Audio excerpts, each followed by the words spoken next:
talk to Dr. Rachel, and she's going to be giving us a little, sharing some of her knowledge, her experience with about healthy weight management.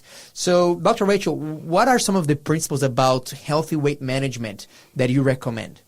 Yeah, so just for ease for the listeners, I divide it into the 3 M's. So mindset, meals, and movement.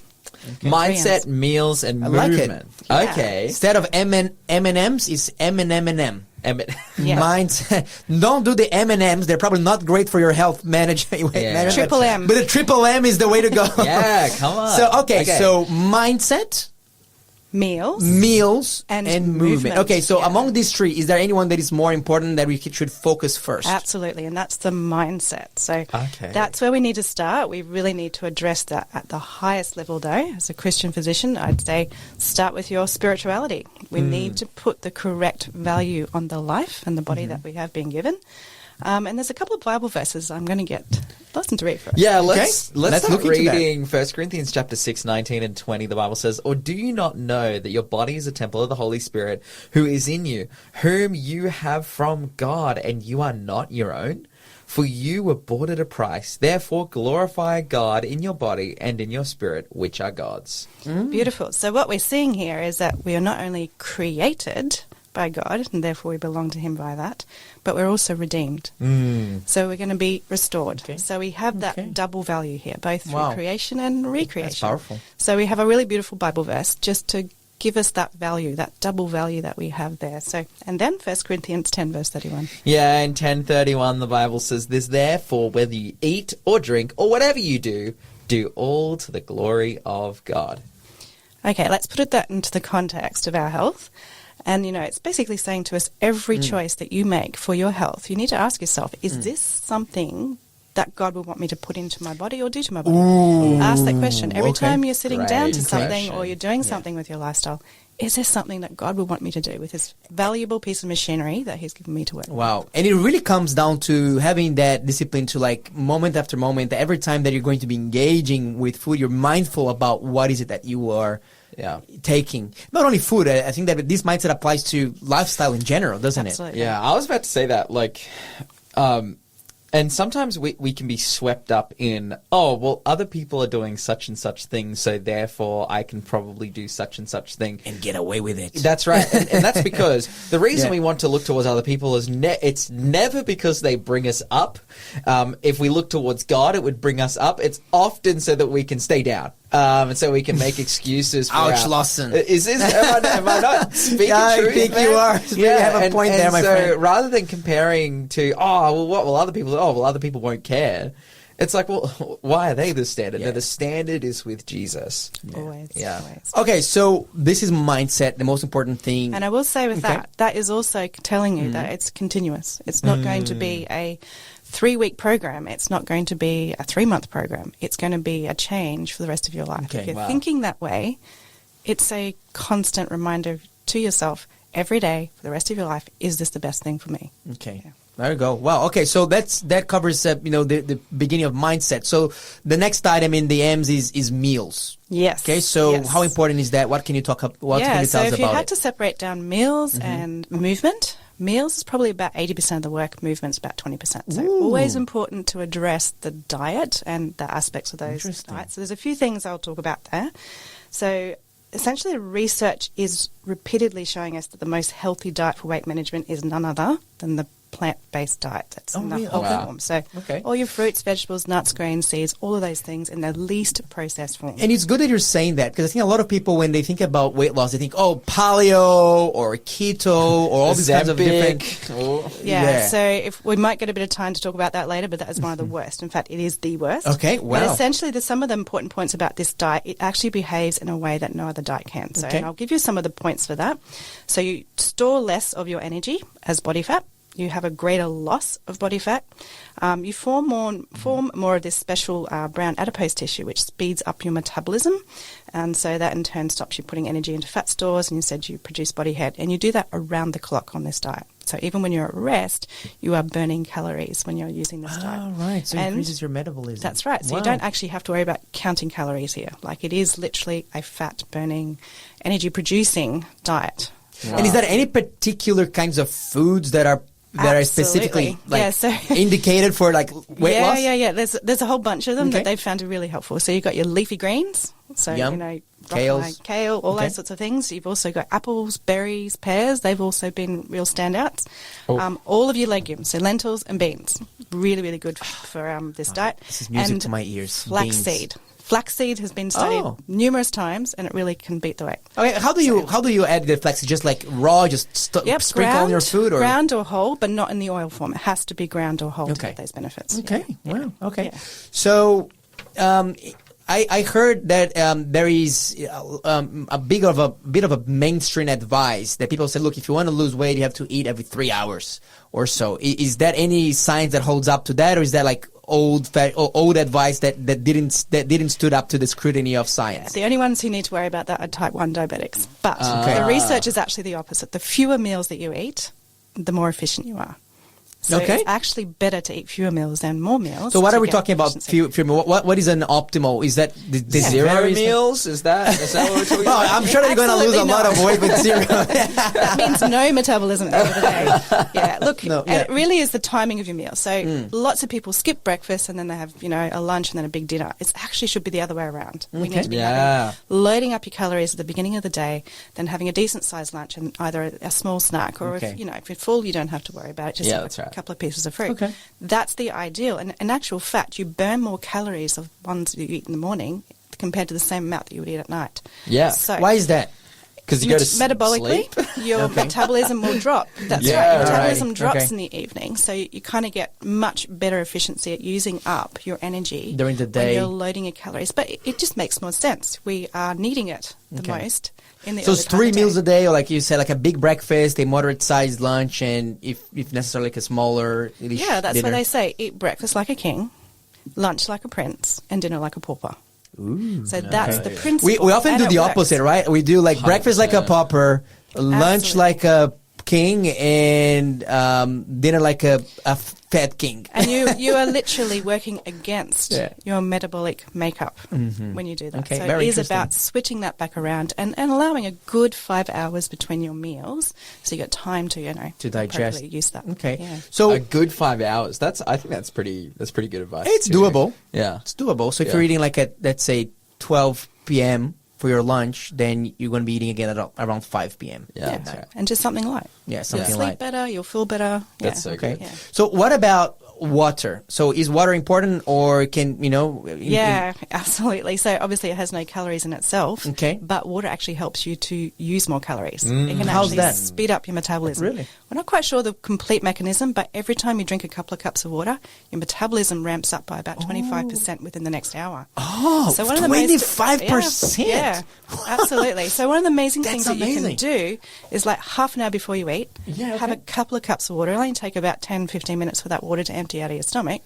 But for the next hour, your metabolism's gone up 25%. So you're actually going to burn through those calories a lot more. Wow. So it's a really simple tip. And, you're going to get at least 1.5 litres in if you're doing that before each meal.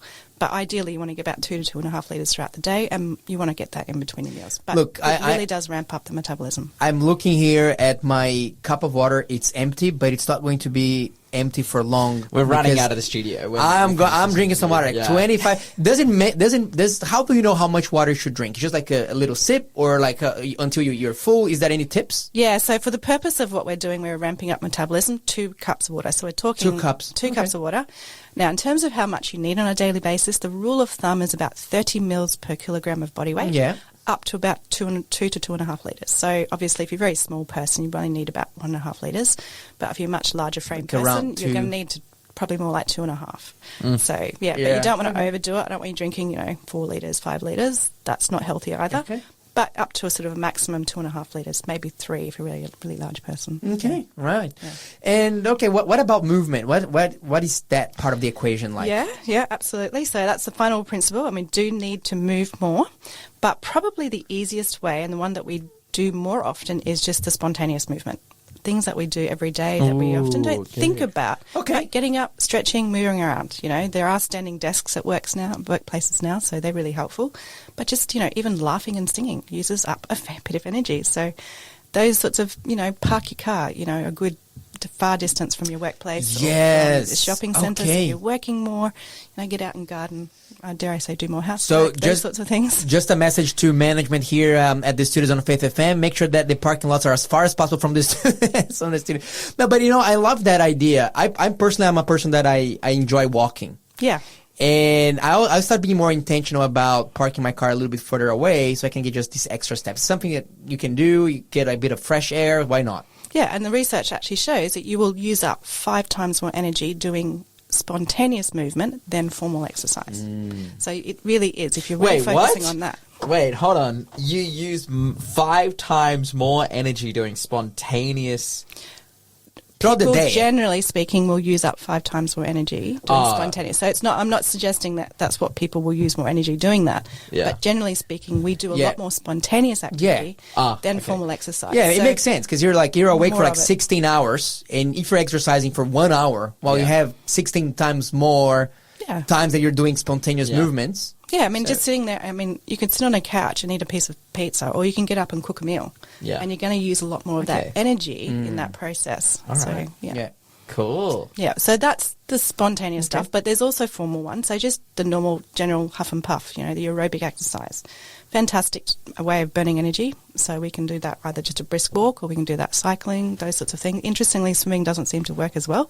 So cycling. Oh, really? Cycling and brisk walking are much better options. Don't know why. They don't know why, but swimming doesn't seem to help too much with weight loss. It really is the other type. So, and the other one is resistance exercise. And that's important because muscle is far more metabolically active than any other tissue. So if you're you want to have building a bit of both. Maybe one day aerobic, one day resistance exercise. Yeah, you want to get at least half an hour a day of something that makes you huff and puff, and maybe 2 or 3 sessions a week of some body building. So small weights, resistance bands, using your body weight itself to help build muscles. Those sorts of things. I think I've found that in my own life, in my own patterns of exercise and whatnot. Like the fittest that I've ever been in my life is when I've been running specifically, or there's just something about compared to swimming. And I'm quite a proficient. Were you running from whom? Yeah, running from you. But look, I think the reason I say that, I'm quite a good swimmer. I did squad growing up and whatnot, but there's just something about running that just or cycling that just makes it that little bit. I think not being in the water. You would think, wouldn't the water be a resistance to make it more difficult? I don't know. It's just something about floating that just makes things easier compared to, when you're when you're carrying all that weight, briskly walking / running. I don't know. It's like your body is realizing, hey, I need to get this off to go faster. Yeah. And you can use small weights when you're doing that. You're getting some resistance. You can tick more boxes. Cool. Also, you reminded me of a friend that I had, back in the days. He was a very big guy. Yeah. And not very fit at all, I could say. And one day he said to me, "Hey, Scaffy, do you know what I do when I really feel like going for a run?" I know, looking at him saying, you go for a run? Yeah. And he says, "I sit down and I wait until that desire passes." So let's not be like that guy. Well, that's actually a really good point. One thing that you can do when you're doing exercise or movement is to do it with a friend, because then you have that accountability. So you're having someone that's going to get you out of that couch when you don't feel like it and you're resisting the urge, and that helps. Speaking of which, Rachel, Lawson the other day, he gave me a challenge. He spoke in our Good News segment about the benefits of exercising with your spouse. Yeah.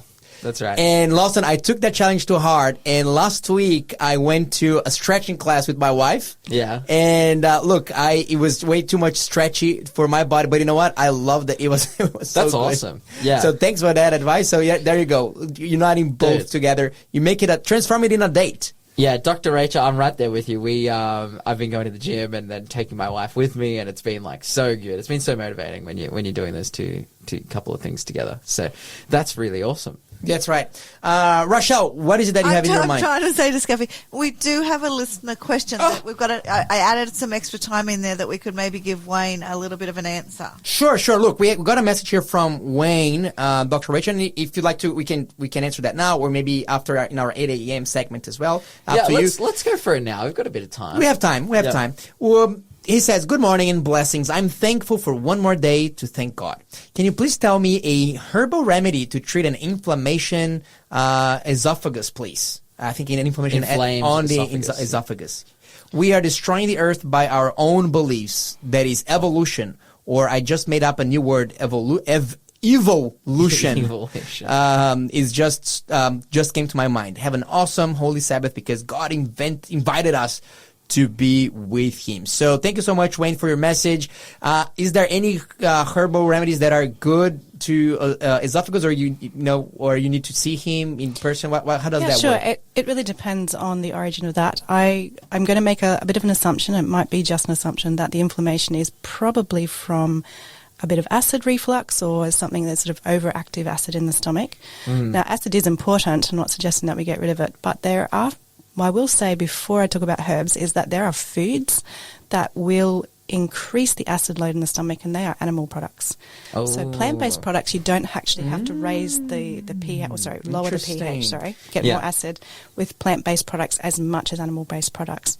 So the more plant-based your diet, the less acid reflux issues you will get. So that's one aspect. In terms of what helps in terms of the stomach, look, there are a whole host of herbs that we can use, some of which you do have to work out if you're on other medications, but certainly slippery elm powder or marshmallow root powder, which is very, very similar. So it's my absolute favourite.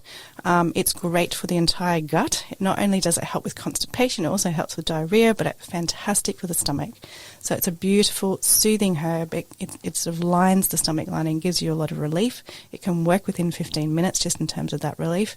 But yeah, it's a wonderful one to have. It's full of fibre. It has lots of other benefits as well. So marshmallow root. Marshmallow root, which is almost identical to slippery elm powder. Now, slippery elm is from a bark from a tree, and it is getting harder and harder to get good sources of that, and knowing that it's actually what the product says. So marshmallow root, you can literally grow the marshmallow plant and harvest your own root. Really? But it's a wonderful herb. Both of those are really good options to help with inflammation of the esophagus. Thank you so much. Actually, we got a message from Naomi, so I'm going to read after the interview, Naomi, because I actually wanted to ask you one more question, Dr. Rachel. In terms of exercise that you mentioned, the movement pillar, does timing matter? Is it better to do before you go to bed or while you wake up? So it does make a big difference. So lots of people exercise after a meal, which is actually great to help with sugar regulation. But in terms of weight loss, it's before breakfast.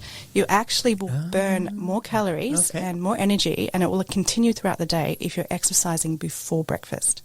So that's what the research has shown consistently for the purpose of weight loss. But like if you're a diabetic, probably best to exercise after a meal because you're dealing with sugars. For the purpose of weight loss, it's before breakfast. But you want to be exercising on an empty stomach, or you eat something a little bit before you go? Or? No, empty stomach. Okay. Yeah. Wow. Okay. Yeah. There we go. So these are some of the principles here. Mindset, meals, and movements. Are there any other aspects in lifestyle that you think can impact positively the weight management?